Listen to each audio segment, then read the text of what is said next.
Bracha, que Hachem vous protège, vous donne la santé, la joie, la prospérité.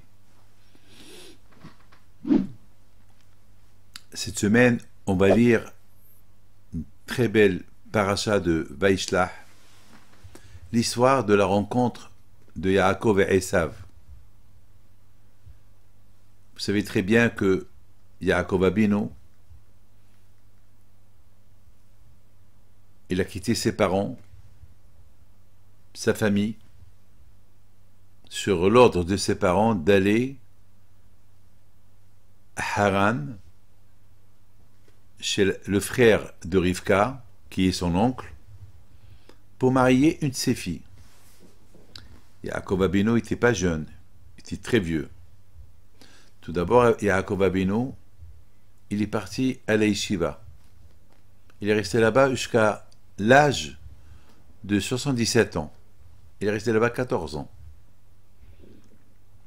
Et après 14 ans, il a pris la route, le chemin pour aller chez son oncle, Lavan, pour demander au mariage ses filles. Yaakov n'était pas jeune, il était vieux. Il n'avait pas d'argent, il n'avait rien du tout. Il était fauché. Il n'avait que Hachem.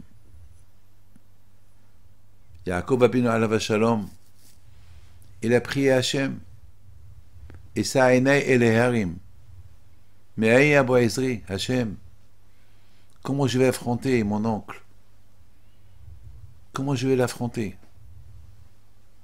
J'ai pas d'argent, j'ai rien. Est-ce qu'il va me donner ses filles? Une fille? Et avec quoi? En général, lorsqu'on va demander une fille, on va avec des cadeaux. Moi, j'ai rien. Akadosh Baruch Hu, il vient en rêve. Il lui dit, n'aie pas peur. Je vais te protéger. Tu vas aller sans rien, mais tu vas retourner milliardaire, avec des femmes, des enfants, la richesse. Celui qui a la émouna en Dieu est réussi. Est réussi. Hachem, il lui vient en rêve. Il lui promet. Et vous savez qu'est-ce qu'il rêve, Yaakov Abinu? Il rêve des anges qui vont l'accompagner. Qui veut dire, hé, tu vas pas aller seul. Je t'envoie des malachim qui vont t'accompagner. Yaakov, il se réveille le matin. Il était heureux de ce rêve-là. Il a dit, waouh, quel rêve! Il a vu un miracle. Avant d'aller dormir, il a mis autour de sa tête 12 pierres qui représentent les 12 tribus. Lorsqu'il se réveille, il trouve une pierre, pas 12 pierres. Il y a eu un miracle. Les pierres, ils se sont collées. Qui veut dire que les 12 enfants que tu vas avoir, ils vont être unis. Ils ne vont pas être désunis. Ils ne vont pas avoir un cœur de pierre. Ils vont être unis, une seule pierre. Even Israël. La pierre d'Israël. N'aie pas peur. Et Yaakov Abinu, il a pris cette pierre, il l'a cachée quelque part, là où il a passé la nuit. Il y avait un peu d'huile. Il y a ceux qui disent qu'il a trouvé d'huile. Il a mis un peu d'huile sur la pierre. L'huile qui représente la Neshama. Hashemen, c'est les mêmes les deux Neshama, l'âme. Et Yaakov Abinu dit, Hachem, protège mon âme. Là, je vais aller chez un Lavan qui est Racha. J'ai peur de salir mon âme. Protège-moi. Hachem, aide-moi à ce que mon cœur soit dur comme une pierre pour affronter Lavan. Que je n'apprends pas des exemples de Lavan. Mais amis, n'oubliez pas, on apprend l'influence, elle est mauvaise. Je vous raconte une petite histoire. Il y avait une fois un rabbin il était milliardaire. Il s'appelait Rabbi Moshe Shlovaitzik. Milliardaire. Il faisait beaucoup de tzedaka. Tzedaka, tzedaka, tzedaka, tzedaka, tzedaka. Un jour, il a tout perdu. Une histoire qui date il y a 300 ans, à l'époque de Rab Haim Volojine, qui était l'élève du Gaon Vilna. Tout perdu. Alors, tout le monde est venu chez Rabbi Haim Volojine. Ils lui ont dit, c'est pas possible. Ce monsieur-là, il a donné toute sa vie que la tzedaka. Comment Hachem, il a fait ça, il a tout perdu. Il n'a plus rien. C'est pas possible. Rabbi Haim Volojine, il leur a dit, alors, on va faire des recherches. Pourquoi il a tout perdu? On va faire un bid-din. On va voir pourquoi il a tout perdu. On va voir qu'est-ce qu'il a fait dans sa vie. Est-ce qu'il a fait une faute dans sa vie pour qu'il perde tout? C'est pas possible. Parce qu'on dit celui qui donne la tzedaka le protège de la mort. La tzedaka, elle l'aide. Et lui, il a tout perdu. C'est pas possible. Alors, à Botaï, qu'est-ce qui s'est passé? Ils ont commencé à rechercher, à faire des recherches. À la fin, ils ont trouvé la raison. Ils sont venus chez Rabbi Haim Volojine et lui ont dit la raison pourquoi il a tout perdu, c'est parce qu'il donnait au-delà de la tzedaka. C'est-à-dire il donnait presque tout. Il donnait plus qu'il en faut.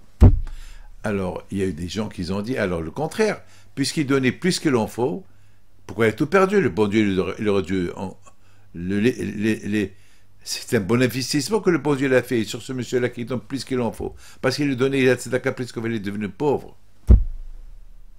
Donc il doit avoir une autre raison. C'est pas ça. Mes amis, c'est quoi la raison? La raison, elle est, beaucoup des fois Hachem, lui, Hachem, il connaît des raisons. Nous, on ne connaît pas les raisons. Non, on ne sait pas pourquoi Yaakov Abinu le pauvre, il devait aller pauvre pour demander au mariage la fille de Laban. Pourquoi Hachem il l'a pas fait? Pourquoi Hachem il l'a pas fait qu'il trouve d'argent? Il trouve un diamant. Il a trouvé une fiole d'huile, alors qu'il trouve un diamant. Hachem, il sait que Laban, il aime l'argent. Il aime les diamants. Alors, pourquoi le pauvre aller sans un sou dans ses poches? Qui trouve un peu, je sais pas moi. Vous savez que, une fois Rabbi Shimon Bar Yochai, ses élèves lui ont dit, Rabbi, on n'a pas assez d'argent de quoi vivre. Est-ce qu'on peut avoir un peu de parnassa? Rabbi Shimon Bar Yochai leur a dit, vous voulez de l'argent? Venez avec moi. Il les a pris dans un grand champ. Et Rabbi Shimon Bar Yochai a commencé à parler à la terre. Hé, terre, terre, transformez-vous en or, en diamant, en pierres précieuses pour mes élèves. Et du coup, tout a changé. Les diamants de partout, l'or de partout, les bijoux de partout. Et Rabbi Shimon Bar Yochai a dit, allez, prenez. Ils ont commencé à prendre, à remplir, à mettre dans les poches. Waouh, waouh, on est milliardaires. Rabbi Shimon Bar Yochai leur a dit, ce que vous avez pris maintenant, c'est un pourcentage de votre paradis. Un petit, même pas le quart de 1% de ce que le bon Dieu vous a gardé dans l'autre monde. Alors ils ont dit, alors, qu'est-ce qu'on fait? Il leur a dit, rien. Vous voulez les prendre, prenez-les. Il a dit, non. C'est ce qu'on a pris, de quoi vivre des centaines d'années, un petit pourcentage, non, on ne peut pas perdre ce petit pourcentage de Torah que nous avons, non. On préfère tout laisser. Donc ça veut dire que Rabbi Haim Pito, mon grand-père, il savait où il y a de l'argent. Si vous voulez avoir plus, il aurait pu avoir plus. Mais il n'a pas voulu. Pour lui, il avait besoin de ce qu'il avait besoin pour les autres. Il ne demandait pas plus pour lui. Il n'avait pas besoin pour lui. Ce qu'il demandait au bon Dieu, donne-moi pour les autres. Moi, toujours, je dis à Kadosh Baruch Hu, Hachem, aide-moi pour que je puisse maintenir mes institutions. Et de quoi donner la tzedaka. C'est tout. C'est tout. Et ce que Hachem me donne pour moi, ben merci. Mais jamais je demande pour moi pour être riche. Et je peux le faire si je veux. Je peux. Mais ça ne m'intéresse pas. Je préfère que j'ai de l'argent, de quoi donner, et de quoi faire vivre mes écoles, mes institutions. Je vais les prendre avec moi. Je vais faire quoi avec? Il faut arriver à comprendre ça. On ne prend rien du tout avec nous. On prend avec nous que Torah, Mitzvot, Maasim Tovim. C'est tout. Ça se comprend avec nous. Le reste, tout reste là. Alors moi, je pose une question. Yaakov Avinu, le pauvre, il veut aller pour chercher, pour demander au mariage une femme. Akadosh Baruch Hu, tu lui viens en rêve, tu lui dis, tu lui donnes toutes les bénédictions. Très bien, Hachem. Merci Akadosh Baruch Hu. Mais il va aller les mains vides. De la même façon qu'il a trouvé une fiole d'huile qui s'appelle Shemen, qui représente la Neshama. Hachem proteste la Neshama. Quand Hachem lui donne une petite pierre précieuse, qu'il la trouve. Yaakov est un grand sadique. Il parle avec le bon Dieu. Il connaissait tout. Il était fort. Il avait tout. Kadosh. Vous savez, mes amis, Hachem et Yaakov Abinu Alav Shalom, il a compris qu'Akadosh Baruch Hu, il lui a dit, je vais te protéger, je vais te donner. Si Hachem il veut que je trouve, je trouve. Hachem il veut pas que je trouve. Alors si Hachem il veut pas que je trouve un diamant, un gros diamant pour le donner à Laban, alors c'est pas la peine que moi, Yaakov Abinu, je prie pour que Hachem il veut pas que je trouve. Hachem il est en train de mettre Yaakov Abinu dans les épreuves. Yaakov, il aurait pu rendre sa vie facile s'il veut. Il peut, avec la Kabbalah qu'il connaît, il peut dire un mot kabbalistique, il trouve. Il peut faire comme un Bishom Abayahai. Il peut trouver des tonnes de diamants, des tonnes d'or. Mais il n'a pas voulu. Il a dit, Hachem ne m'a pas donné, c'est pas peine que je cherche pour avoir. Ce que Hachem ne m'a pas donné. Hachem, il a dit que je vais te donner. Ah ben, lorsqu'il me donne, vous vous rendez compte quel est mon âme, il avait Yaakov Abinu. Quelle épreuve il avait d'aller comme ça sans rien du tout. Quelle épreuve il avait, il est parti sans rien du tout. Eh bien justement, parce que Yaakov Abinu, il est parti avec l'Emouna en Dieu, avec toutes les promesses qu'il a promis. Il lui a rien donné maintenant. Hein, le futur. Il avait l'Emouna dans le futur. Eh bien mes amis, l'avenir de Yaakov était merveilleuse. Il a eu 4 femmes. Il est retourné milliardaire, comme la paracha de cette semaine. Il est venu avec une richesse colossale. Parfois, mes amis, il y a des gens qui n'ont pas la patience. Et parce qu'ils veulent sauter les étapes, ils perdent tout. Avoir la patience. Yaakov Abinu, le bon Dieu ne lui a rien donné. Il lui a donné que des promesses. Ah ben, grâce à Dieu, toutes ces promesses, ils se sentent réalisées. Imaginez-vous que Yaakov Abinu, il aurait dépassé les promesses du bon Dieu. Il aurait dit, je veux des diamants. Eh ben, qui dit que Rachel va accepter de le marier? Qui dit que Léa va accepter de le marier? Qui dit que Lavan va lui donner les 2 femmes? Yaakov, il est parti avec les yeux fermés, aveugles, avec l'émouna en Dieu. Dieu l'a dit qu'il va me donner, alors il va me donner, c'est tout. C'est pas que je cherche à trouver. C'est pas que je cherche un miracle pour que je trouve. Hachem, s'il veut que je trouve, je trouve. Hachem, il a pas... Il a fait que j'ai trouvé que lui, ça me suffit, c'est le spirituel. Lui, ça représente la neshama, que je garde ma neshama, que je ne suis pas assimilé, que ma neshama, mon âme, reste propre devant Dieu.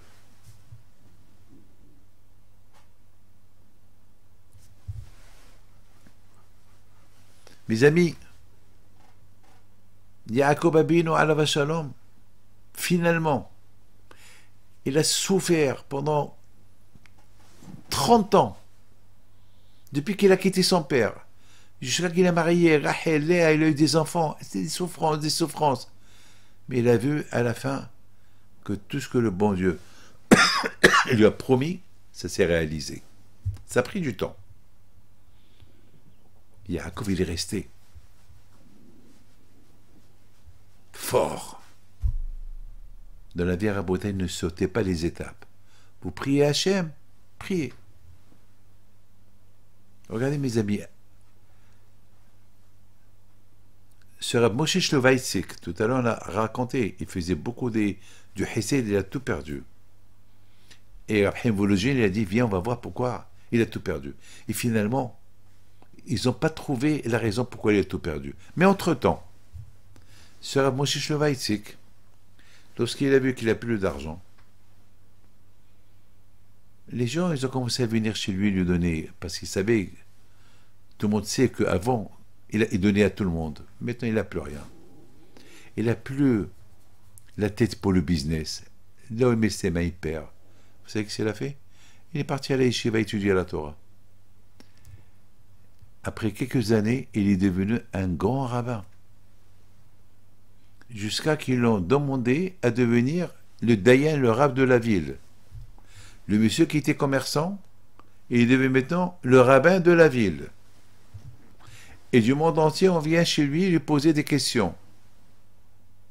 Rav Chaim Volozhin, il a dit, maintenant je comprends pourquoi Rav Moshe Shlovaitzik, il a perdu tout son argent. Parce qu'il a perdu son argent pour gagner autre chose meilleur.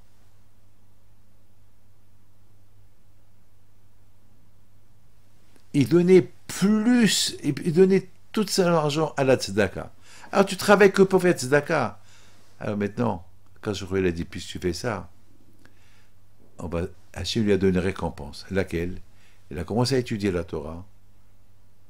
Et de cette Torah qu'il a commencé à étudier, son fils est devenu un rabbin, son petit-fils, jusqu'à que les grands tzadikim de Brisk, qui sont très connus dans le monde des yeshivot, Rabbi Haimi Brisk, et tous les Brisk, il y a beaucoup de yeshivot qui s'appellent la yeshiva de Brisk. Ici en Israël, il y a des yeshivot de Brisk très durs d'être acceptés là-bas. On les appelle les Brisk. Ils sont tous sortis de Rav Moshe Shlovaitzik. Ça veut dire quoi quand je lui ai dit? Toi, qui donnais tout ton argent à la tzedaka, tu ne pensais même pas à toi. Alors, c'est dommage, tu perds ton temps. Viens. Perds ton temps dans la Torah. Et tu vas voir. Aujourd'hui, imaginez-vous que ce Rav Moshe Shlovaitzik, il serait resté riche. Est-ce qu'aujourd'hui, on n'aurait pas parlé de lui? Non. Mais, pourquoi? Parce que, ça y est, un riche, il meurt, ça y est, on l'oublie. Mais un tzaddik, même il meurt. Et surtout sur Rav Moshe Shlovaitzik, jusqu'à maintenant, les yeshivot, 300 ans plus tard, les yeshivot qui portent son nom, ils existent. Et ses enfants, ses petits-enfants, ils existent. Vous savez, jamais j'oublierai au Maroc, il y a Rabbi Shalom Sass, Alav Shalom, un grand tzaddik, qui était le grand rabbin de Casablanca, et après il est devenu le grand rabbin de Yerushalayim. Rabbi Shalom Sass, c'est très connu. Une fois, il est venu à la Iloula de Rabbi Haim Pinto, à Casablanca. Et jamais j'oublierai la phrase qu'il a dit. Et il y a à peu près 30 ans, 35 ans de cette histoire. Il avait dit, si Rabbi Haim Pinto, il était millionnaire, il était dans l'immobilier, est-ce qu'aujourd'hui on aurait parlé de lui? Non. Parce que il était un commerçant. Les commerçants, ils s'oublient. Mais Rabbi Haim Pinto, il a laissé son nom, la Torah, son fils, son petit-fils, son arrière-petit-fils, et voilà jusqu'à maintenant, on lui fait la Iloula. Il n'y a que la Torah. Mes amis, regardez, tous ces tzadikim que vous connaissez, aujourd'hui, leurs parents, grands-parents, ils continuent ils continuent le chemin de leurs parents. Et lorsqu'on continue dans le chemin des parents, l'argent, c'est bien, mais on peut le perdre. Et après, ça y est, toutes les familles se perdent. Ça y est, la famille devient... Mais on dit chaque fois dans le Birkat Amazon, mais on n'a pas vu un tzaddik abandonné et que ses enfants ils demandent de l'argent. Parce qu'il y a toujours le nom du tzaddik qui va les aider. De leur père, de leur grand-père. La réalité de tzaddik n'est Esav. Jamais on a vu un tzaddik abandonné et que ses enfants vont être abandonnés.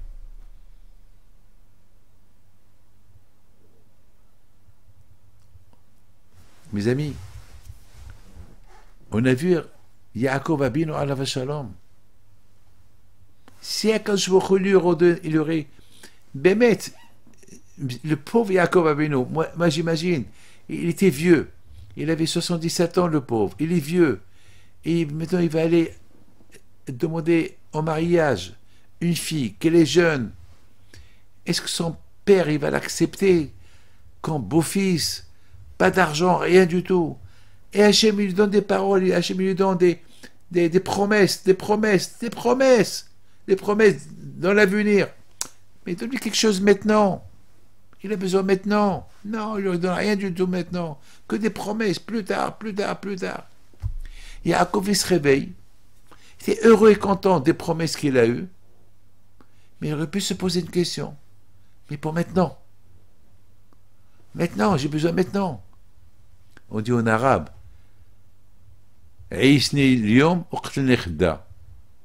fais-moi vivre aujourd'hui, tue-moi demain. Ça veut dire déjà aujourd'hui. Demain, Allah. Demain, Dieu est grand. Mais déjà aujourd'hui. Alors, Yaakov Abinu aurait pu dire à Hachem, demain, tu me promets des promesses pour demain, mais demain, mais déjà pour aujourd'hui. Aujourd'hui, j'ai besoin. Yaakov Abinu, il dit rien du tout. Et pourtant, Yaakov Abinu, il a le pouvoir. Puisque le bon Dieu lui donne rien du tout maintenant, lui, il peut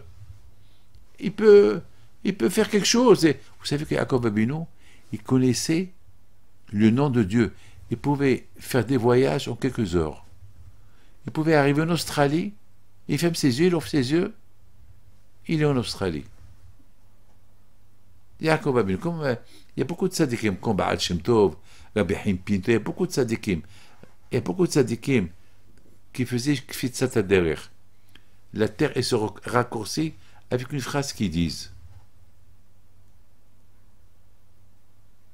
C'est tzadikim, il peut faire des miracles. Après, je vous raconte quelque chose de magnifique, un miracle spectaculaire. Donc, mes amis, ces tzadikim, ils peuvent tout faire. Yaakov, il peut tout faire. On raconte que Rabbi Haim Pinto, il savait où il y a de l'argent abandonné dans la ville. Il savait tout. Il y a des gens qui perdent leur argent, il y a des gens qui perdent leurs diamants. Là-bas, il savait tout. Il sait où il y a de l'argent partout. Il sait où il y a des trésors. Mais il ne les cherche pas. C'est pas à lui. Hachem, les tzadikim, ils savent tout. Mais lorsque Rabbi Haim Pinto avait besoin de l'argent, alors là, il utilisait ses savoirs pour dire à quelqu'un, va tel et tel endroit, tu vas trouver de l'argent. Sinon, il dit rien, il ne prend pas pour lui. Il n'a pas besoin. Si Hachem ne lui a pas donné, pourquoi il va aller et prendre l'argent que tel et tel a fait tomber, tel et tel a fait tomber?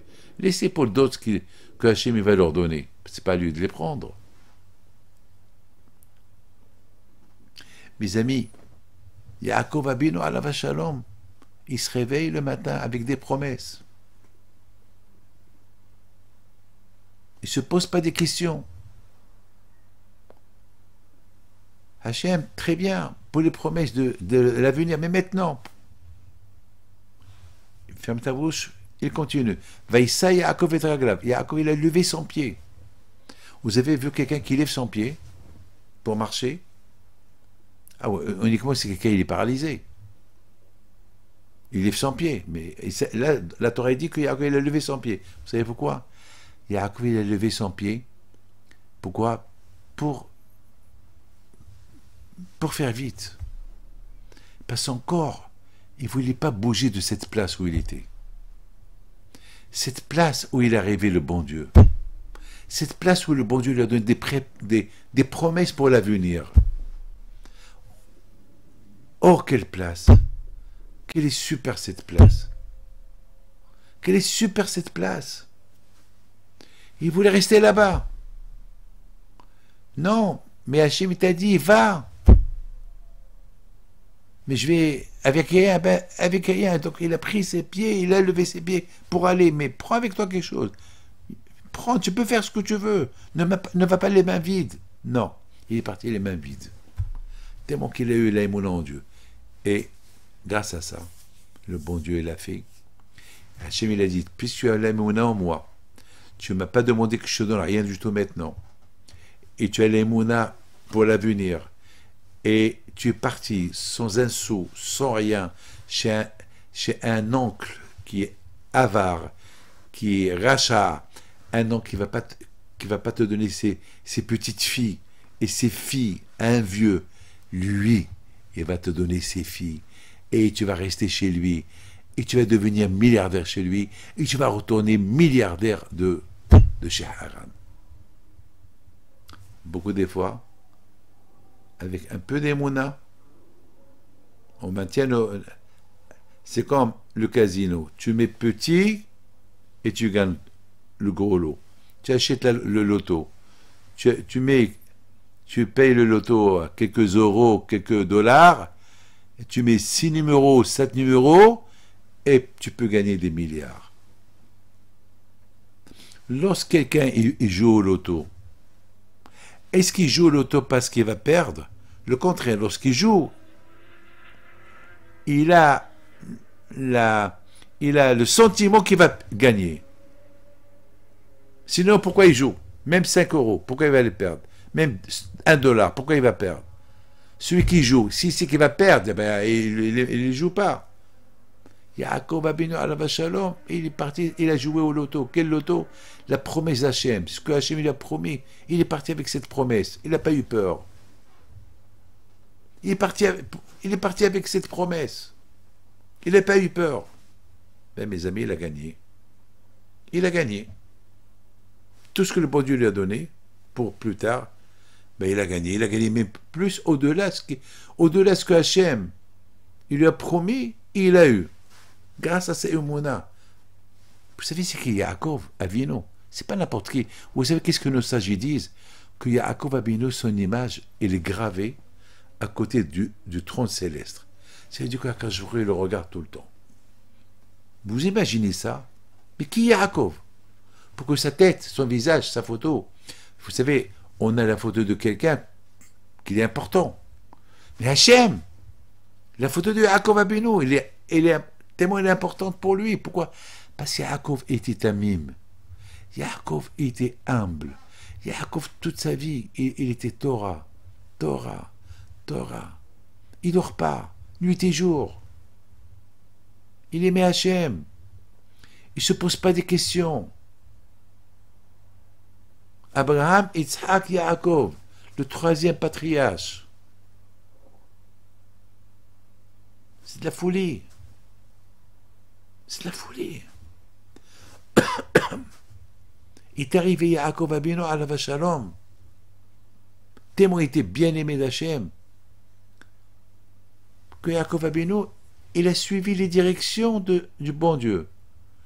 Il lui a donné des promesses. Il a dit, d'accord Hachem. Alors Hachem, je te demande une chose. Donne-moi à manger et à boire. Et des vêtements. C'est tout ce que je demande à Kadosh Baruch Hu. Vous vous rendez compte de lui qui demande de l'argent? Il demande à Hachem, après une fois qu'il s'est réveillé, sous un sou. Il n'a rien. Il est pauvre. Il n'est rien. Mais il va aller chez son beau-père, lui demander au mariage sa fille. Il n'est rien. Ouello. Il demande à Hachem, Hachem, je te demande rien du tout, je t'en prie. Un morceau de pain et un vêtement. C'est tout ce que j'ai rien, Hachem. C'est tout ce que je te demande. Mais Yaakov, tu es Rabbi Haim Pinto. Tu es comme Rabbi Shimon Bar Yochai, tu es plus que tout le monde. Tu peux faire des merveilles, tu peux parler à la terre te donne tout ce que tu veux. Yaakov Abinu, il ne demande rien. Hachem, il m'a rien donné. Je fais rien. Je ne cherche pas à trouver rien. Je ne veux rien savoir. Hachem, il veut que je reste pauvre. Je reste pauvre. Mais Hachem, très bien, je reste pauvre. Mais rien que je t'en prie, un morceau de pain. Voilà. Hachem, un petit morceau de pain. Je veux rien. Un petit morceau de pain. Qu'est-ce que l'on demande? On demande à Akash Baruch Hu, je veux une maison, je veux de l'argent pour acheter un diamant pour ma femme, et je veux. Yaakov Abino. Et passé Yaakov Abino, il n'a rien demandé. Il a demandé uniquement de quoi vivre et de quoi s'habiller. Eh bien, Hachem lui a donné tout. Lorsqu'on demande à Akash Baruch Hu, il faut être réaliste. Hachem, il te donne. Mais n'oublie pas la tzedaka. Akash Baruch Hu ne te donne pas que pour toi. De la même façon que Hachem t'a donné, toi aussi, fais comme lui. Lui t'a donné, toi aussi, donne à d'autres. Ne ferme pas tes mains. Ne ferme pas tes mains. Parce que, pour quelle raison tu veux que le bon Dieu te donne? Il te donne parce que tu l'as demandé. Ou bien, sans lui demander, il t'a donné. Alors, n'oublie pas, sois un peu charitable. Mes amis, Yaakov Abino alav shalom, il arrive chez son futur beau-père.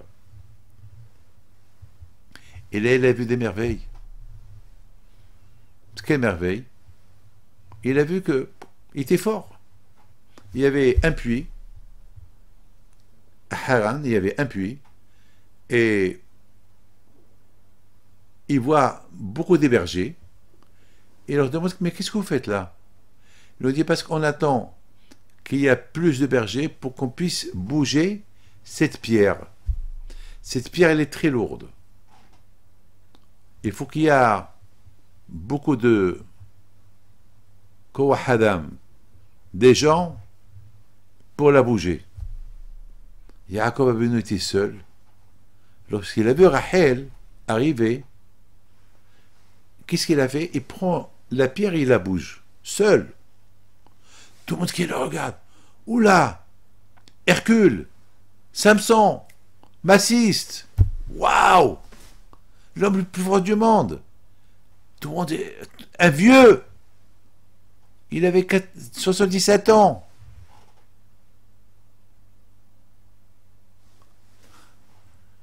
Il dit à Rachel, Rachel, parce qu'il a demandé, est-ce que mon oncle Lavan, il habite là? Il dit, oui, il habite là, voilà sa fille, Rachel. Lorsqu'il a vu Rachel, il a fait ce qu'il a fait. Ah, maintenant, Rachel, il est parti chez son père.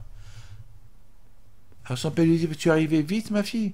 Il dit, papa, tu sais quoi? Tu sais quoi? Ton neveu, le fils Arivka, Yaakov, qu'est-ce qu'il a? Il est arrivé. Voilà ce qu'il a fait. Il a bougé la pierre tout seul. Alors que ces pierres, il faut 26, 27, 30 personnes pour la bouger. Et lui, tout seul, il a bougé. C'est pour ça on a bu. C'est pour ça que je suis venu te le dire. Ton neveu, il est là. Alors, Lavan, il a dit, waouh, mon neveu, il est là. Il doit être milliardaire, il doit être riche. Je me rappelle lorsque Ishmaël, pas Ishmaël, il est Ezer. Il est venu pour demander la main de Rivka, il est venu avec 10 chameaux, avec beaucoup d'or. Alors lui, c'est le fils. Waouh, il a entendu. Il va, il court. Il va chez Yaakov. Il l'enlace, il l'embrasse. Entre-temps, il touche ses pieds, il n'a rien. Ben, je suis déçu. T'as rien.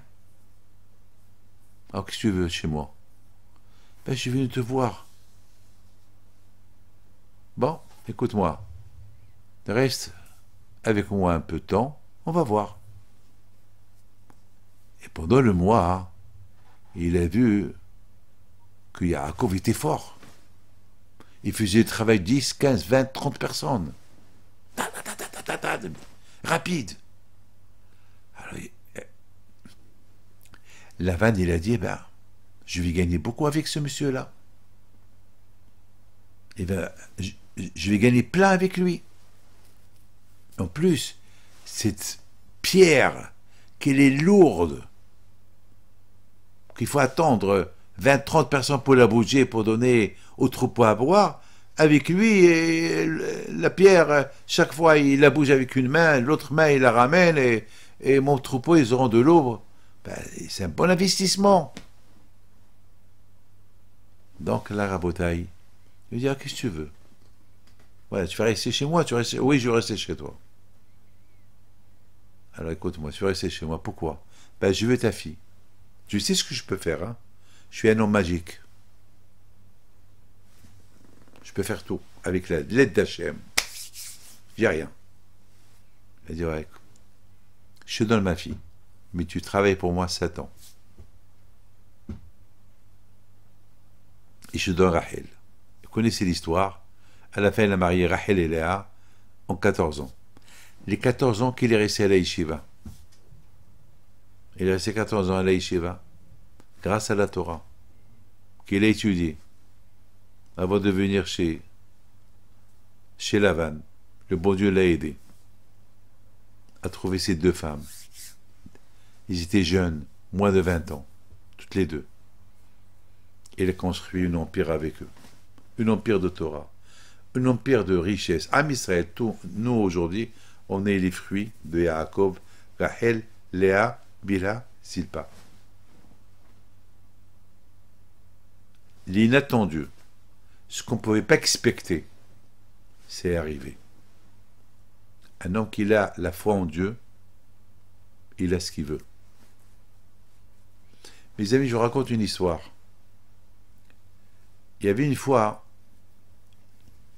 je raconte, c'est une belle histoire, elle s'est passée cette semaine. Hein. Il y a le beau-père de mon frère, il s'appelle Jacques Ohana. Il est décédé cette semaine. Ce monsieur-là, c'est un commerçant, il a travaillé, mais depuis 30 ans, il a commencé à étudier la Torah. Il a terminé le chasse quelques fois. Et cette semaine, il est décédé. Le jour qu'il est décédé, il y a une femme qui habite à Haïfa. Cette femme est venue chez ma mère de temps en temps, lorsque ma mère était vivante. Elle ne savait pas que Jacques Ohana, il est mort. Maintenant, il faut se rappeler une chose. Ce Jacques Ohana, qui est le beau-père de mon frère, Élie, il venait chez ma mère lui tenir compagnie, lui et sa femme, Florie. Pendant des années, il venait chez ma mère lorsqu'elle était vivante lui tenir compagnie. Des heures et des heures, chaque jour, pendant longtemps.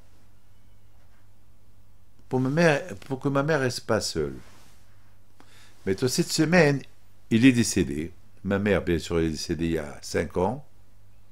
Et voilà que une femme, que elle n'était pas au courant que Jacques est décédé, elle rêve un rêve. Elle appelle mon frère, Élie. Et lui dit, j'ai fait un rêve. Lui dit, Élie, mon frère, lui dit, Madame, maintenant je suis occupé parce que mon beau-père est décédé. Ben justement, il faut que je te raconte. Alors mon frère lui dit, raconte. Et lui dit, j'ai rêvé que Jacques, il est mort, et son âme, elle est montée, et elle est arrivée au ciel, mais les portes, ils sont fermées. Et Mazal Madeleine Pinto, la rabbinite, elle criait, mais ouvrez les portes. Il a fait des bonnes choses. Il y a les lettres de Torah qu'il a étudiées dans sa vie, ils sont là. Ils doivent l'accompagner. Et moi, David Pinto, le jour que Jacques Ohana est décédé, je suis parti à son enterrement et j'ai fait un cours devant son corps. Et qu'est-ce que j'ai dit? Toute la Torah qu'il a étudiée dans sa vie, et pourtant c'était pas un rabbin, il n'avait pas de barbe. C'était un juif comme tout le monde, pas un rabbin. Mais lorsqu'il avait le temps, chaque jour il trouvait un temps pour étudier. Mes amis, on peut trouver un temps. On a le temps pour les téléphones, on a le temps pour des bêtises. On n'a pas le temps pour le bon Dieu. On peut trouver un temps pour le bon Dieu aussi. Étudier la Torah, c'est quoi? Comment être juif? Les lois de la pureté familiale, les lois... Comment être juif, c'est tout. C'est ça la Torah. C'est tout. Après, fais ce que tu veux. Travaille. Fais ce que tu veux. Moi, que tu saches qu'est-ce que tu es, mes amis. C'est ce que j'ai dit de le cours de Torah que j'ai fait à l'enterrement de Jacques Corneille. J'ai dit, eh ben, tout ce qu'il a étudié dans sa vie, c'est des lettres qui s'envolent. Ils vont lui ouvrir la porte pour monter à Gan Eden. Toute la Torah qu'il a étudiée. Et ce que j'ai dit, c'est ce que cette femme, elle a rêvé. Alors, elle ne savait pas que Jacques Ohanoy est mort. Comment elle termine son rêve? Elle termine son rêve qu'à un moment donné, elle voit que ma mère, il dit allez, vous les lettres de Torah, poussez, laissez le corps, laissez l'âme de Jacques Ohana rentrer. Et ça s'est fait comme ça. Lorsqu'elle a raconté ça à mon frère lui a dit, Madame, aujourd'hui, Jacques, il est mort. Et Rabbi David, aujourd'hui, il a parlé des lettres qui s'envolent, que les lettres de la Torah qu'il a étudiées. Et vous ne savez même pas qu'il est mort. Elle a dit, je ne savais pas. Et j'ai rêvé. Alors j'ai écouté ce rêve. J'ai dit, regardez, ma mère, Zechona Levacha, la reconnaissance. Ce Jacques, il venait lui tenir compagnie lorsqu'elle était malade. Il venait lui et sa femme. Alors ma mère, elle n'a pas oublié ce bien-là. Après qu'il est décédé, elle l'a aidé à ce que son âme, elle monte à sa place. C'est des histoires qu'on entend cette semaine. La Torah, elle est émette. On prend avec nous que les mitzvot. La tfila qu'on fait, les bonnes choses qu'on fait, c'est ce qu'on prend avec nous. Le reste là, mes amis.